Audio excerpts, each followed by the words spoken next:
All right. Well, it's 3:31. Um, so I think we should get cracking um, because we've got three dynamite presenters, and I want to make sure we have time for all of them. Welcome to our fourth School of the Arts grad student research colloquium.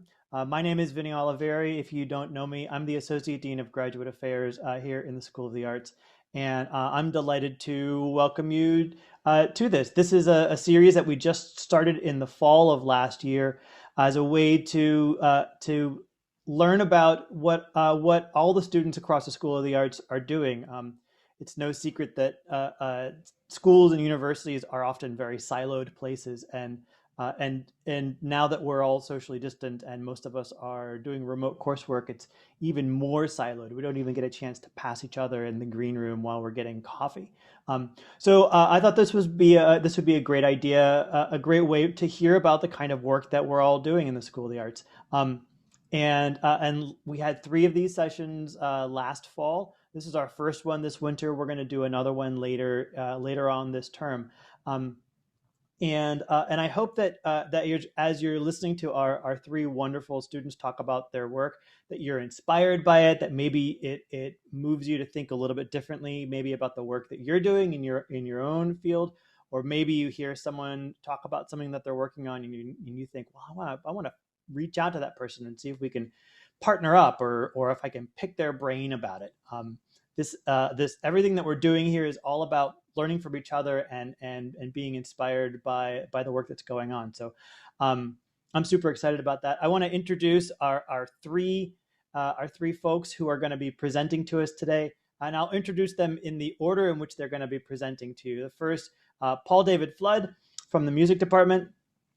Second, Eugenia Barbuc from the art department, and then third from dance, Aliya Kerim. Each presenter is going to have about 10 or 12 minutes to present their work, their research, their creative stuff, whatever is moving them these days. 10 to 12 minutes ish. And then once all three of the students have presented, then I'm going to moderate a Q&A. So if you are watching from home and you want to participate in the Q&A, I will ask you to please not put your questions in the chat, although the chat is, oh, thanks, Jamie, for the link to the previous events. If you're looking, the chat's a great place to cheer on your friends and to cheer on your students and to be super excited by things. But if you have a question that you want to get answered, please put it in the Q&A section of the Zoom interface, so that at the end of when Aliya is done with her presentation, then I can moderate that chat and make sure I'm getting questions back and forth. Okay. So I'm going to ask Eugenia and Aliya to please turn your cameras off.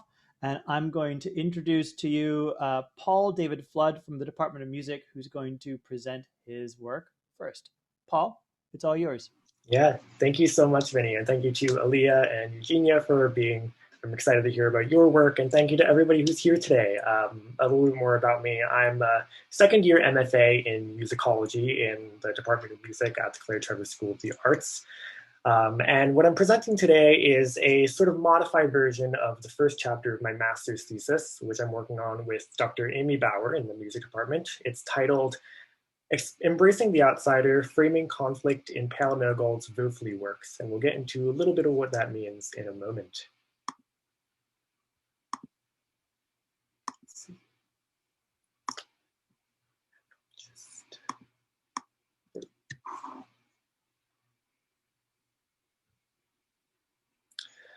A great change occurred within the Danish composer Pale Nogol at the turn of the late 1980s. Hailed as the father of contemporary Danish music and known for his fixed hierarchical mode of composition, Nogol faced an existential crisis which both amazed and embarrassed those who were familiar with his work. Those who were present for the fateful moment feared that Nogol would go mad over the years to follow. However, Nogol formulated the nature of this crisis in his own words, quote, "It wasn't that I had seen the world through rose-colored spectacles until then, but it was a commitment to reach the goal I had obviously set for myself. I almost felt myself to be a medium, and where I myself stood in all this as a person was actually secondary," unquote. Pale Nogol became completely engrossed in the life and work of the schizophrenic Swiss artist Adolf Wofely. Wöfli, who spent much of his adult life in the Waldau psychiatric ward in Bern, Switzerland, following multiple accounts of violence, created visually arresting and detailed artworks that struck Nogel as similar to his Infinity series, a compositional system based on a recursive integer sequence which he claimed to have discovered and used in his works throughout what was called his hierarchical period of the 1960s to 70s. At the very moment when Nogel laid his eyes on one of Wöfli's sketches in a museum just north of Copenhagen, Nogel exclaimed that Wöfli's art is, quote, exactly like the infinity hierarchies, unquote. Nogel's works written between 1979 and approximately 1986 are known as his Wöfli works, for they all take inspiration from the fractal construction of Wöfli's art. At the heart of these works is the notion of conflict between idol and catastrophe within the human experience, the apperception of unhappiness as a necessary part of experiencing happiness.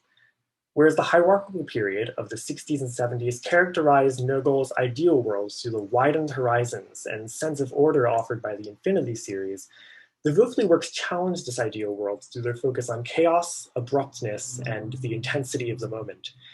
It is important to note that Nogel did not necessarily intend for this music to be ekphrastic in its content. That is, he did not attempt to illustrate any particular artwork through musical composition. Instead, I think Nogel takes a Sartrean approach to his music relationship with Wöfli, indirectly adopting the existence precedes essence maxim. Nogel's desire to situate himself as a medium through which the meaning of one's prior existence is expressed or achieved acknowledges that what remains of him is accessible via a process of looking back, as it were, and tracing components of his essence. Nogel's objective, therefore, was to give agency to the, quote, cries and phantasms of a lonely person afflicted for decades who suddenly demanded entry into Per Nogel's music, unquote. My thesis and process on Nogel's Wöfli work seeks to unearth how Adolf Wöfli's essence is captured through notions of fragmentation, contrast, conflict, and catastrophe in a selection of important works from this period. This paper demonstrates how Nogel's initial exploration into the conflict between idol and catastrophe manifested in his first work by Wöfli, Wie ein Kind. I situate Wie ein Kind as a transition between Nogel's hierarchical period and his Wöfli period. I should note that in my full chapter on Wie ein Kind, I begin by demonstrating his Infinity series, how it works rather unconventionally in this work. But today I'm only going to focus on the poetics of conflict within the first and third movements of Wie ein Kind. Wie ein Kind frames conflict through its exploration of childlike experiences. The first and third movements, Wiegenlied and Traumarsch mit einem Unglücksfall, bear motivic similarities and set a nonsense text written by Wöfli.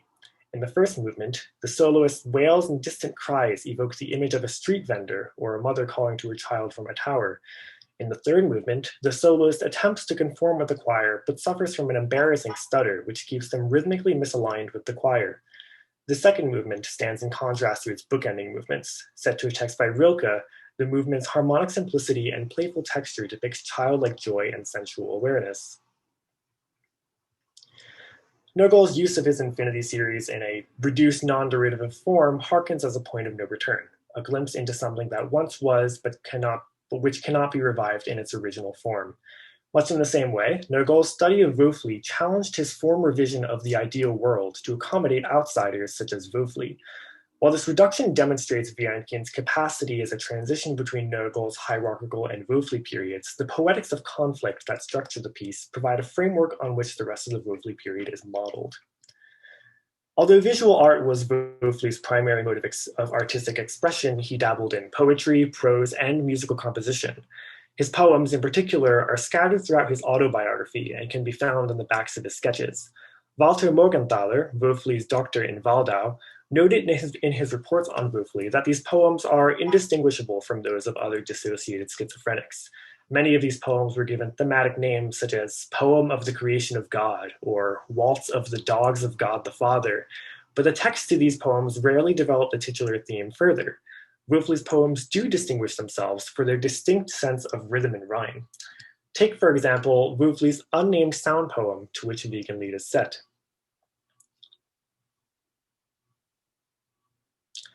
The repeated gagangali line brings a sense of unity to the text, emphasizing consonant sounds g and ng. The lines of text between these repetitions, with their own internal rhymes, are left up for interpretation due to their lack of meaning. I argue that Nogol's setting of this text in his first Wöfli work is an attempt at capturing Wöfli's essence in a way that pits idol against catastrophe. The Gagangali text is repeated in all four voices throughout the beginning and end of the first movement.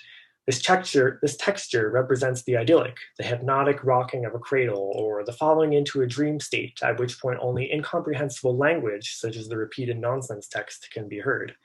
The individual phrases from the poem are sung by soloists as strange, distant cries which punctuate the underlying texture. These cries are unpitched, yet Nogol provides strange instructions like the cries of a street vendor on the first instance of these cries.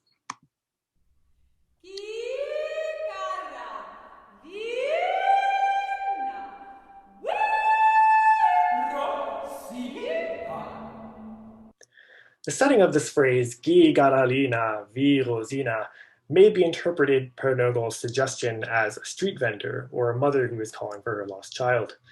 These interjections are part of the dream state, although they add a nightmarish tone. It is also possible that these are voices in Wöfli's head, perhaps as Nogol's attempt to capture Wöfli's essence through depiction of schizophrenia. Erling Kuhlberg, who commissioned the work from Nogol, believes that Nogol's setting of Fung Ziong Hung Distung with a military marking is intended to sound like a military command, representing the policeman who arrested Wöfli. The same phrase, first exclaimed by a tenor soloist, is heard in unison from all four voices as a transition into the middle section of the piece.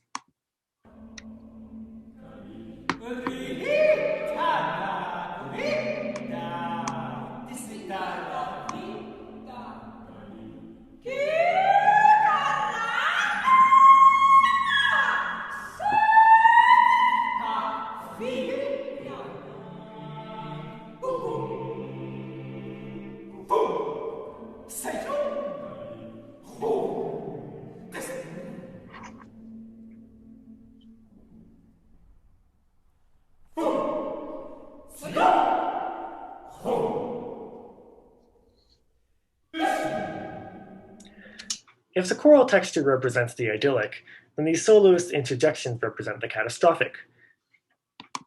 The same dichotomy appears in the third movement, Flauermarsch mit einem Unglücksfall, in which the same choral texture is sung but is consistently interrupted by the stutters of a tenor soloist who cannot keep up with the rest of the choir.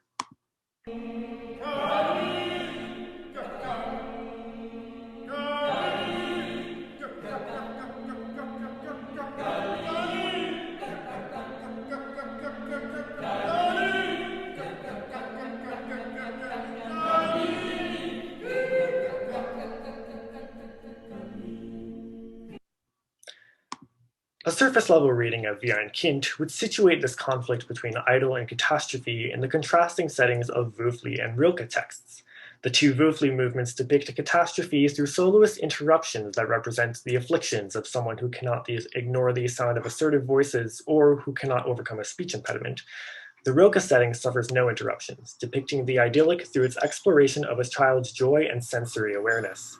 A deeper look into the poetics of the first and third movements shows that these movements are not entirely catastrophic. Instead, they are characterized by the constant conflict of idol versus catastrophe, as demonstrated in the vocal writing and use of the sound poem. All of this suggests that Nogol's crisis manifested in his composition at the turn of the 1980s. Nogol's discovery of Wöfli threatened the ideal world constructed in the hierarchical music of the 1960s and 70s. Wie ein Kind frames Nogol's struggle to abandon his fixation for order in favor of the opportunities presented by chaos, to embrace the outsider, Wöfli, in his shifting compositional outlook. While the Wöfli works that followed, including his Fourth Symphony and a whole opera which sets Wöfli as the main character, situate Wöfli in a more audible and visible fashion, Wie ein Kind introduces the world to the essence of Wöfli through Nogol's perspective and is merely the beginning of a radical shift in Nogol's career. Thanks so much.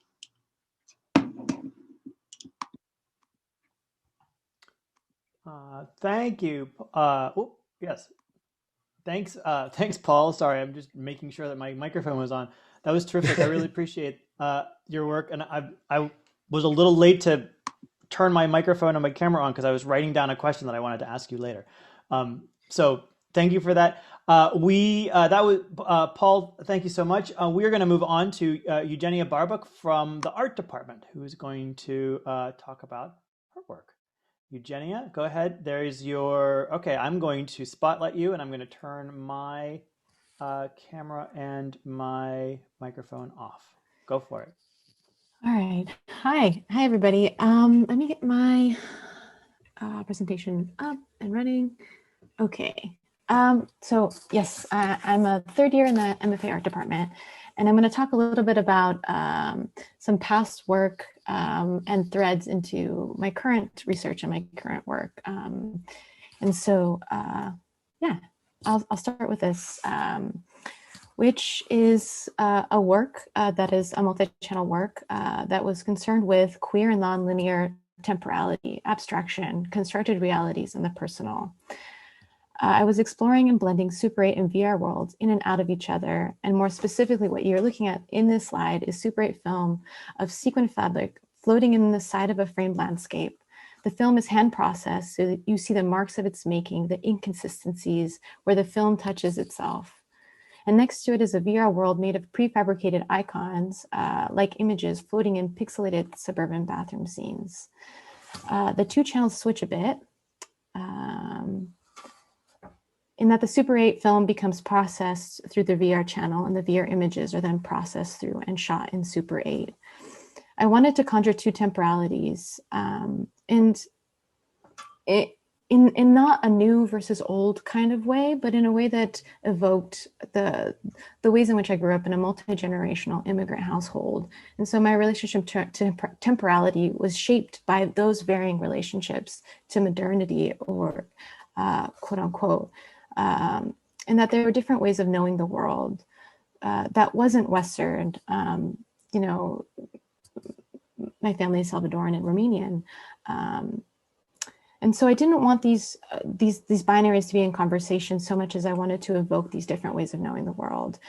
So fabric appears on the side of the Super 8 film, creating soft horizon lines, soft landscapes that activate something that is not known, that is abstract, trying to push back against a visual language of capture and Cartesian planes. And the VR space does something similar in that there are floating landscapes in a pixelated, bruised image to think with Heat or Charlotte. And the other part of it is a conversation about disorientation in terms of how Sarah Ahmed talks about a queer phenomenology, a queer disorientation, but also an immigrant one.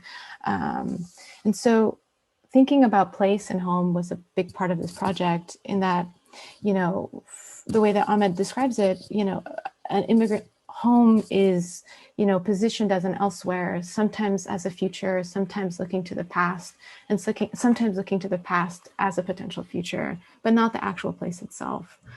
And in that sense, I had some great advice from a faculty who pushed me to think about these images migrating or muddling each other and mixing into each other. But I'll pause there and I'll move to sort of the next image, so you kind of get a sense and a still of the texture from the Super 8 sort of coming into the VR space. And similarly, a printed image of the VR imbued in some liquid shot in the Super 8 on the left. But I got really frustrated with the quality of the projections were really immersive and really tactile, and I got really frustrated with their flatness. So I wanted to work with objects that are kinetic, that sort of bring in some of the textures and languages of the projected film, but further a conversation of abstraction and create their own sense of temporalities, and that they're moving and shifting and changing in difference to the projections. But in this work, I sort of found myself thinking with abstraction as a way to think about ambiguity, a right to not be known to the viewer, a kind of opacity, and maybe a kind of poetics. And more specifically to the point, I'm not that needed to inform the piece. I'm excited for viewers to experience the work and sort of get their own things out of it, of which one has a right to experience. And so that leads me to the work that I'm currently at. And I'll first think with this quote by Audre Lorde in Uses of the Erotic. The erotic functions for me in several ways. And the first is in providing a power which comes from sharing deeply any pursuit with another person. Another important way in which the erotic functions, or erotic connection functions, is the open and fearless underlying of my capacity for joy. And I've been thinking about this writing for such a long time. And some of the things that I'm gonna stay here actually for a moment, but some of the things that really it conjures for me, or at least makes me think about, is, a relationship to deeply feeling and being in touch with others in a time where we're not able to be in touch with others. There's like a pragmaticness to not being able to be in touch with others in the middle of a pandemic for many, many obvious reasons. But at the beginning of the pandemic, I was really thinking about, we've limited our touch because we're trying to ward off a virus, and we're trying to control, situations and sort of limit fear. But what touch does, when we approach others through touch, there is, at least for me, it's something that I'm grieving. It's a loss that I'm feeling in terms of touch as a way to sort of think about a loss of self altogether. So I think that, touch can destabilize a sense of self, and the ways in which approaching another through touch has presents itself for me anyways, as a kind of unknowability, a kind of risk, and a kind of erotics. And, I've been thinking quite a bit with queer theorists and some other folks, such as like Eve Sedgwick, who thinks about touch as thinking with a forgotten middle, or outside of binary logic, in that touch presents itself with a variety of ends that sort of elides those kinds of thinkings that exist within a binary, or thinking through sex and thinking with Leo Bersani, and, excuse my French, but getting, having, like, through sexual touch, we lose a sense of ourselves, lose a sense of our humanist self. Or to think with Kerim Barad and thinking about the subatomic, in that touching isn't touching at all. If we were to look at electrons that are repelling each other when one is touching, so there's no real touching happening, but these electrons emit these particles that they then consume, these positrons, and they're kind of self-touching. And, Kerim Barad explains it as this kind of, it was then labeled as a kind of perversion. So was touch ever anything but something queer and something monstrous? And then I come back to Audre Lorde's quote in terms of, not the quote, but the essay itself on uses of the erotic. For her, excellence is deeply tied to feeling as deeply as possible, using a kind of illogic and unknowability, which is in stark contrast to an excellence that, is profit-driven or use-value-driven. And so there is something there that I think is so exciting. And of course, right now, our reality, at least my reality, is one that I can't realize the leaky, messy, and permeable touches. And so I was trying to find different ways of thinking about the erotic in some of my work. And initially, of course, it started with, these objects. I was in my house cleaning wildly, being hyper aware of my body and the things that I was touching, and, and of course, I was also not in a studio space. So I decided to make use of the ready-made and bring the outside in, or the studio was the outside. So I was working with some objects that are, misused or queerly misused, and that were meant to be touched or interacted with. And, this is me cleaning just like whatever impossibility that I could possibly clean this guy, I guess. But here's a bit of this project, which are these objects that are, you know, a food processor processing, you know, instead of food, the blade is made of paper and it's touching a sensor, or the juicer is sort of moving this phone that is sending a signal to shift and change sound. And this changes a video, it sort of shifts two videos together. You kind of see a bit there. But I was actually really dissatisfied with the fact that it was turn on and off proposition. I just turned the thing on or I turned the thing off, and that's how it functioned. And I wasn't quite, you know, content with that kind of interaction or that kind of touch. And so I started thinking with Aliya Clark and Simone Forti, you know, both of which were thinking with a kind of awkward touch, messy, you know, vulnerable experiences. I mean, the Aliya Clark piece alone is like two people clad in this leather suits without eyes and connected by this black rib, and the zippers in the suits contain all of these unknown things. And so they're kind of exploring each other, exploring themselves, together exploring themselves. Like there's this awkwardness and vulnerability in there that I think is so exciting. And Simone Forti, you know, I was silly enough not to participate in this project when it first was at UCI, but I think about this often in terms of the ways in which, you know, folks are together, you know, holding someone as they awkwardly fumble across other people. And of course, their touching is messy and painful and supportive and generous and vulnerable. And so I wanted to think with how to work in this way and invoke some of these similar things. So I made a sketch, which is a proposition for a larger collective project, but I'll speak a bit about the sketch, which is these objects that are, you know, meant to be, you know, touch activated. They're made of ceramic, you know, and some of the vessels resemble water bottles or vibrators, and you know, some are abstract and illegible, and others are, you know, recognizable dusters or keychains or toe separators. And there was something really interesting about mixing these two languages, because I wanted the ceramic vessels to hold a kind of legibility that is multiple, ambiguous, and the ready-mades to be objects that are used, but are they quickly shift into alternate use or misused. And the other part of it is that I didn't want the objects that were to be interacted with to just turn on and off. But there is some frustration in the work itself, that it doesn't easily work with the other objects. It doesn't easily just turn something on or off.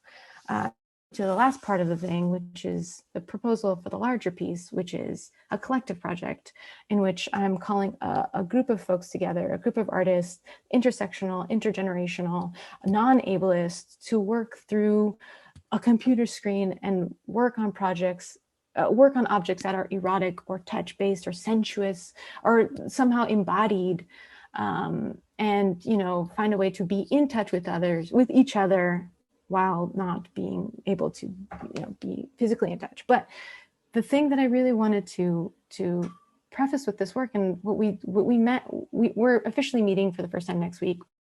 We had a preliminary meeting, and I wanted to start it off with Hortense Spillers and thinking about consent, and those inherited histories, cultural touches, and how those are different and shift and change. But we all, coming from this country, the US, you know, have inherited a specific kind of touch, or at least inherited a history that speaks to, you know, slavery. And Hortense Spillers talks about touch for the enslaved as being violent, inherently dehumanizing, oppressive.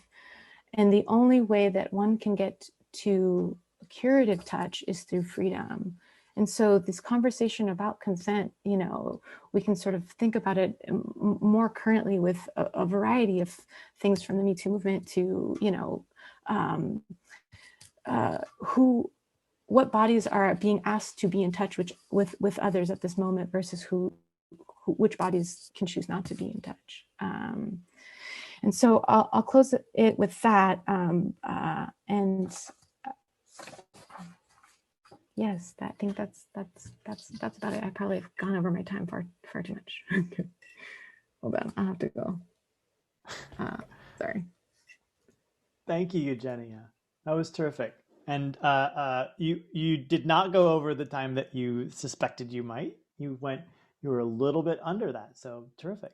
Um, Thank you. There's a couple of great questions. I've got notes and questions of myself. But before we do questions, we're going to move to Aliya Kerim from dance department, who's going to round us out of our 3 presentations today. So Aliya, take it away. Hello. I just want to check my sound really quick. Sounds okay to me. Okay. I want to say that was both of the presentations were amazing. I will share this. Okay. So before I start, since I'm a dancer, I would love to have some embodied experience with everyone. So I will do demonstrations, but you don't have to look at me. And I invite you to close your eyes or look away from the camera or from the screen. And this is also a practice for me to ground myself, as today I'm introducing you my personal movement practice. So I hope you can close your eyes or look around to every living creature that in your space. And for me, here's is my plant. I hope you can using breathing as a way to bring the external awareness to internal awareness, and maybe bring your hands in your diaphragm. Just as you inhale and exhale, feel the movements, that how your diaphragm is coming outward and inward. Using the touch, use your tactile knowledge to feel and to practice your awareness, and to notice how your skin is able to feel the sensations, and your eyes can moving around, and situate yourself in the space that you inhabit. Then we come to today's practice. So today I'm going to share with you my personal movement practice, ecological movement. And additionally, I will share how I use this approach to work with my dancer to create my production at the same time. And it's also the same name, ecological movement. So the intention of ecological movement is to cultivate the practitioner's connection with themselves, people, and the environment in which they inhabit. So what is connectivity? Connectivity is when you deeply inhabit your body. You profoundly feel a sense of presence and clarity. Feel free to close your eyes as you listen to me and just let your body experiencing the words. Your perception has transformed, and now your body recognizes that you're patterns of the earth. When your body experiencing such connectivity, you will have an urge to express your feeling through movements. And the movements are the mediums through which our body understands the world around us. So how do we do that? In this practice, the practitioners unlearn and relearn human identity by recognizing that they, as human beings, are animal and a part of this ecosystem. They learn that through cultivating their sensory awareness in relation to connecting to Earth, their body is able to generate knowledge that allows them to make more conscious choice in relation to the environment.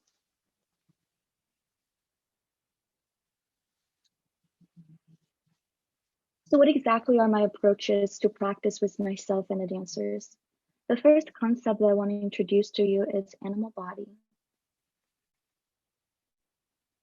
The body knows everything, and we learn from our animal body. I feel that these days, most people are desensitized about our animal identity. Especially right now, like everything that we have are, or mostly interacting with our computer. And even right now, that only time that I and you can feel a sense of connectivity is when we both deeply inhabit in our body, and that's the only time we can share our energy together. So what I want to say here is humans are animal, and our multisensory perceptions allows us to feel and interact with our environment.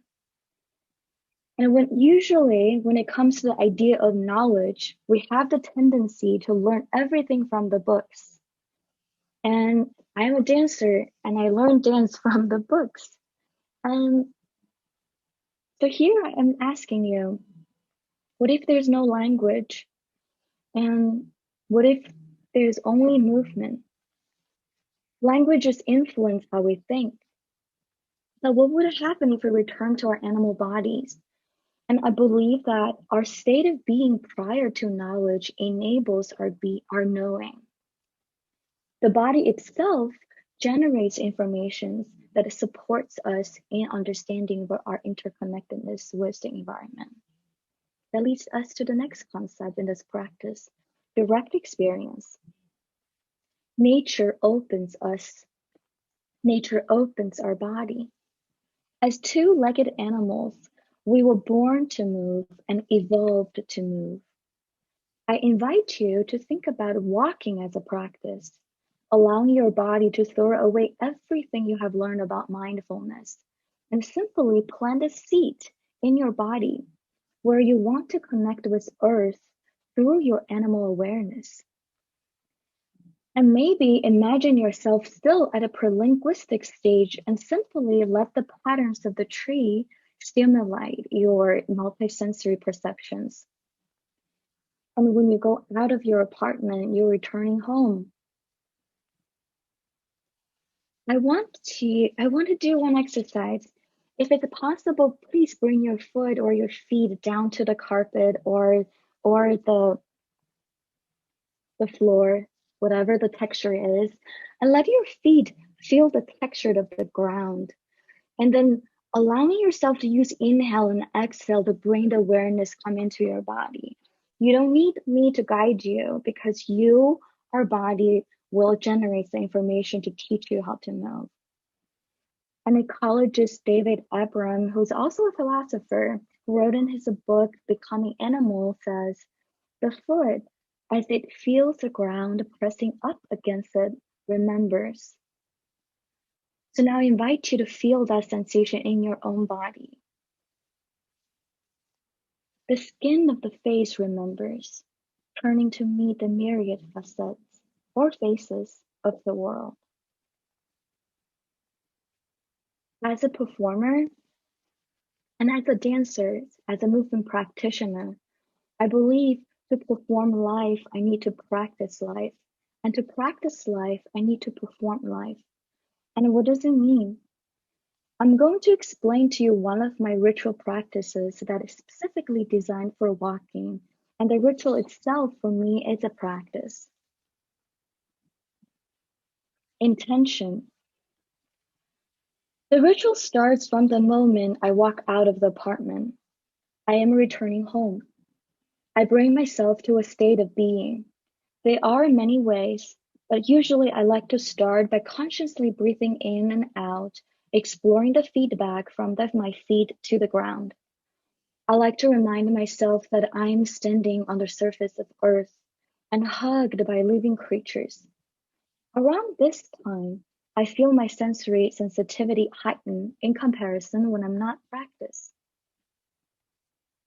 A symbol. Symbols are always important to me. In this specific practice, I pick up the first leaf or branch that I feel connected to.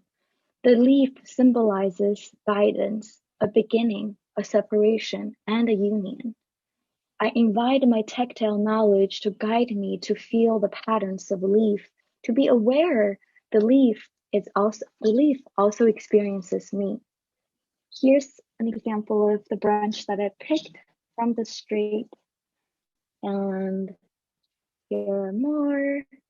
I usually would return them But now I wanted to just keep them alive for a couple of more days.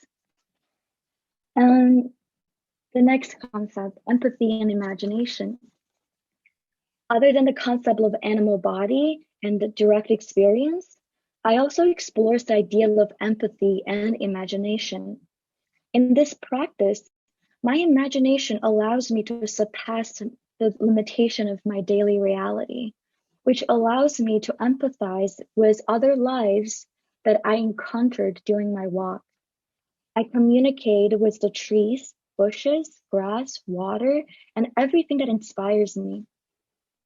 This walk is where I perform my life and my personal truth. And in this imaginative world that I live in, I know that all lives are connected and they all witness my performance as I walk past them. Connection. I am fully present and committed to every movement that my body is making. And I explore the depth of my perception and witness the vibrant beings around me. And through this direct experience, I connect with Earth, with my animal body, empathy, and imagination. At last, I dance. I can dance anywhere, but wherever I decided to dance, I need to perform another ritual. Within this ritual, I call entering the space. Entering the space requires me to acknowledge the living beings around me and send a nonverbal signal to suggest I'm going to share my practice in this common space. It requires my body to generate an open energy through which the unknown can flow through me. And this is where I practice to become patterns of nature through movements. And I usually stay in stillness until I believe the force of life is calling me to move. Offering. I leave this place where I shared my movement by offering my gratitude to the space. And my gesture is to pick up the trash I see. And wherever I go, there's always trash laying around lifeless. Writing. Writing comes last. The experience of writing symbolizes the end of the ritual. Writing should come out of the body naturally, without any force. I feel the urge to wave my bodily experience into writing. And this practice is an opportunity for my right and left brain to dance together and create a holistic embodied experience. And here's an example of my reflective writing after a movement practice. I hope you bring your empathy and imagination to feel what I was experiencing.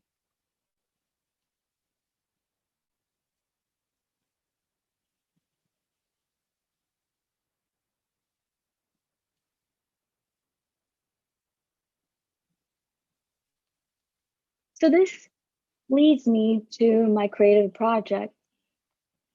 I can't stop thinking, what would have happened to the environment if we were all connected to ourselves, people, and the earth in which we inhabit? There's a disconnection between us human and to earth. I deeply believe that as an artist and as a movement practitioner. And so in this research slash creative project that I'm experiencing, I am exploring that what would happen if we become more if we become more connected to our body and also the environment. So as you know, ecological movement is also the title of my creative project and derived from my movement practice. It involves installation, sounds, narratives, and choreography, and also film. And as an animal, as a human animal, this reflective research also serves as my offering to this environment I inhabit. And it's a video of my my collaborative dancer Poma from undergrad program that we're exploring direct experience, empathy, animal body, and imaginations in each of our rehearsal. I want to say thank you for those little people that have helped me throughout this research or before the research. And a special thanks to Lindsay Gilmore, my advisor, and also thank you, Vincent, for making this event happen. And here's the list of references that supported me in this research. And this will be the end of my practice. Thank you, Aliya. That was terrific. I'm going to ask Paul and Eugenia to please turn your cameras back on. Thank you to all three of you for taking the time and effort to share with us today some of the work that you're doing and what moves you. I'm inspired and have so many questions, but I probably should go to the Q&A that other people have tagged in first. So I'll start, Paul, with a question for you, and then I'm gonna hopscotch around a little bit. And I'll start with Dean Barker's question. Did Norgard have any knowledge of Artaud, Antonin Artaud, who also made extensive use of both idyll and catastrophe, as well as nonsense, sound, and verse? Yeah, thank you, Dean Barker, for this question. I saw it and I immediately turned to my Père Nogal tome that I keep beside me at my desk at all times. Who doesn't have one? Yeah, right.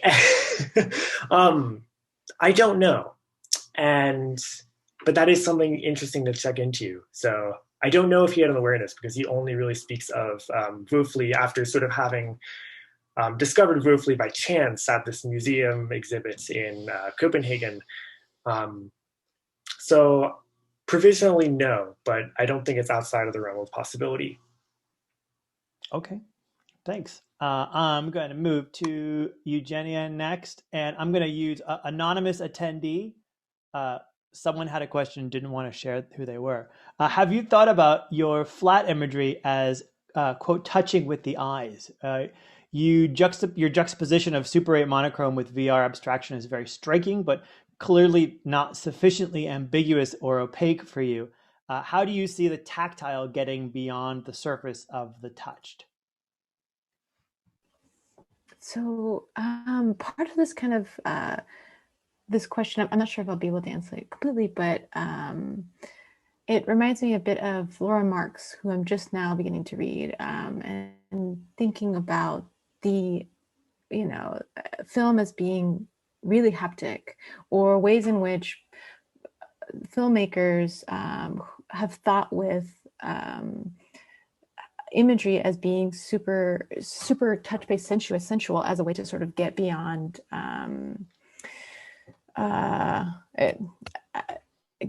get beyond a lens of capture, or and I just came upon it recently, so I've just started thinking about that, and it sort of brings me back to the surfaces of these images and the embodiment of them, and the ways in which the language is kind of embedded in that work, and I hadn't really found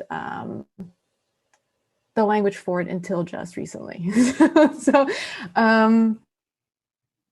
and so I think that how do I see the tactile getting beyond the surface of the touched?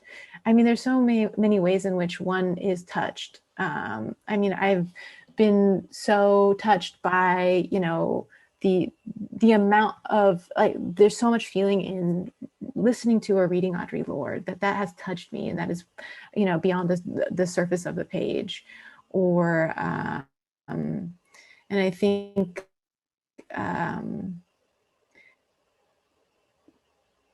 that thinking with, I don't know. I don't know if I've quite answered your question, but it's something that I'm still really ruminating over and excited to have found Laura Marks to sort of think with in regards to haptics and images. But thank you, Anonymous, for that question. I really appreciate that. Can I tag on to that with a follow-up that has to do with the Super 8 VR stuff? Eugenia, when you were showing us the side-by-side VR, Super 8 and VR, you went out of your way to talk about using fabric to kind of create soft horizons, and Mhm, you really sort of were working, mhm, I think, deliberately against. You talked about working against the idea of a Cartesian orientation, and yet the next panel over mhm, was VR, which is at its core about situating digital things within a Cartesian environment, and even mhm, you showed us some that there was an image of a person with long hair, and the long hair was all polygonal, and so I'm thinking about that mhm, struggle to hold those two things together. I'm also thinking about tying that idea of struggling and sort of deliberately choosing to engage in something that's going to be hard and mhm. confounding, taking it Yeah. to some of the stuff you showed us later. And I'm wondering if that idea of struggle is something that has it seems like you didn't specifically talk about it, but it seems like it's connected to a lot of your work, is that need to push through something really really difficult. And ambivalence. I think that, yes, Yeah. I definitely think with that quite a bit. Things that don't quite align, don't quite make sense. They definitely kind of clash. But it's really interesting. At least when I was initially working through VR, I was like, wow, this is like a weird space because it is Cartesian, yes, but it's also like many layers of it where there's no up or down. It's sort of like an infinite Google Maps. It's like, and when you try to like move through it, like none of my particles had like actual rigid bodies, so you just like floated through the objects, and like there's something really weird about that. That feels like in and of itself kind of pushes back against like a linear horizon line. There is no horizon line. There is no gravity. It's just like a weird space. But I totally understand what you mean in terms of that kind of push and pull and that kind of difficult. Yeah, there's definitely a tension, and Cool. a lot of it. Yeah, I think a lot with ambivalence for sure. Thanks. Aliya, I'm going to go to Jesus's question for you, which starts out with a declaration. Aliya, you are an inspiration. What would you recommend for individuals who have grown to be afraid of their own bodies, or who do not know the full potential of movement of their individual bodies? Yes. Honestly, this is amazing. Um, this is really good questions. So one of my practice was dancers. I hope this answers the questions. One of my practice was dancers is that I really I it's not enforcing them. I invite them just really try to use your imaginations and let all the words go. And then let's say simply we're breathing in and out. And then we learn so much as dancers, and we learn all the techniques, we learned all the different lineage, I learned everything about breathing in and breathing out.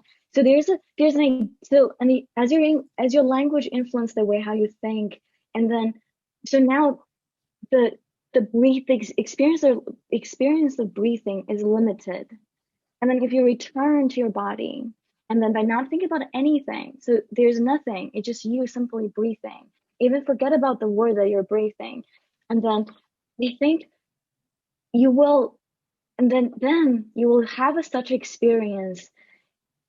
You will meet with a person, let's see, who create the ideal of mindfulness in the same time, like cross space time, in a really romantic way. That you're experiencing with your body, and this knowledge that only belongs to you, but is so vast that is also shared with other people. So what would happen if they're afraid? Of course we're afraid of our own body because we never learned never learned about this bodily knowledge. And then except if you're a practitioner. And then, so I think in this idea that I wanted to, after I graduate, and I will continue to work with people, work with public, and then who aren't dancers, or if they're dancers, just to share this idea of that, how we can move and there is a full potential. Yeah. Great. Thank you. Paul, you're going to get the next question, but before I ask it, I'm going to put a link in the chat right now for everybody. If you are an MFA or a PhD student in the School of the Arts and you want to participate in this, and you want to be a presenter, please click on that link, and there's a little intake form, a Google form, where you can tell me a little bit about who you are and a little bit about what you want to talk about, because I want to make sure that we are representing all the departments in the school, and that we're representing people that I don't know well at all. I don't know any of the three of you very well. We started out last fall with a couple students that I knew well, that I knew would be able to come through. But now I want to make sure that I'm including people that I don't know well. So if you're interested in presenting, please go to that link and drop your stuff, and I will reach out to you. But now, also, oops, sorry. The next one of these is going to be on the 26th of February. I'm going to put that in the chat as well. So mark your calendars. Now, Paul, question for you from Nicole Grimes. Concerning the expressive trajectory of Wie ein Kind as it pits idle against catastrophe, is the piece concerned with either expressing a rupture or reaching a point where one of these forces prevails, or both? Thanks, Nicole. This is a really excellent question. And I'm inclined to say the answer is both. Because what's present in Wie ein Kind, and even more so in the Wölfli works which come after, is this struggle between the two. And say you have this idyllic thing that's going on in the music, the catastrophe is supposed to be shocking, and likewise the other way. It's supposed to interrupt one another. And in many cases throughout these works, they coexist, and in the sense that you can't have idle without catastrophe, and you can't have catastrophe without idle. The Nergal uses the yin-yang symbol as sort of an image for this, where you have white with like that black dot inside, and then vice versa. And this other analogy that he uses is that rather than looking at the glass that's half full or the glass that's half empty, we're looking at the glass that is full to overflowing here. So I hope that answers your question. Yeah, thanks, Paul. We have time for one or two more questions. So I'm going to go quick to Eugenia with Simon Lung's question. Hi, Eugenia. Thinking with one, your reading of Barad's thinking of the register of touching as a process that retains subatomic separateness even in the haptic. And two, the visual analogy between your cleaning of the sky and Chris Burden's Macho 747, where he shoots at a plane. Simon says he's very taken with the potential of thinking the trajectory of the movement of selfness towards otherness, in a sense, the ethical as a movement towards touching, perhaps touching as this movement. Have you thought about this, and what are your thoughts about this? Yeah, absolutely. This is an amazing question. I don't think I can make a short answer of. So I'm just gonna say that really quickly. I have to like take notes, Simon. And like maybe like I feel like I have to like write you like an actual like a better response that I'm sure that I will be able to verbally tell you. But yes, selfness towards touching others, or yes, I think about this especially right now. And I think that it is an ethical movement, and I think that there is something really quite, and I think the thing that I'm thinking about right now in terms of,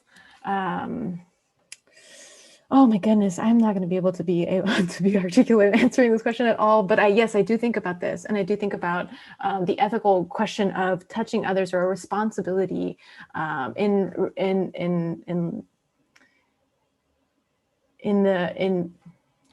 answering that call, or something like a call and response or something. But touching is as a really unique thing that it undoes. And I think what I'm hoping to get at with the collaborative part of this work is, really exploring the ways in which we as a group will come together and hopefully collectively work in a way that, touches on this in a variety of different ways, in the intersubjectivity of each of the people working on their projects, and then collaborating and sort of working and growing each of the objects as we pass them around in sort of like a gift way, and touching their work and being with others through these objects that we're working on. And so I think that, and I also think about it in terms of like thinking of others as like maybe a larger space. Like I'm really taken right now with Mel Chen's thinking of it, queer and humanism, or at least thinking about others as not like just people, you know, like maybe somebody that I'm, you know, that Mel Chen actually talks about in an article of queer and humanism is like Laura Aguilar sitting next to a rock and she's grounding.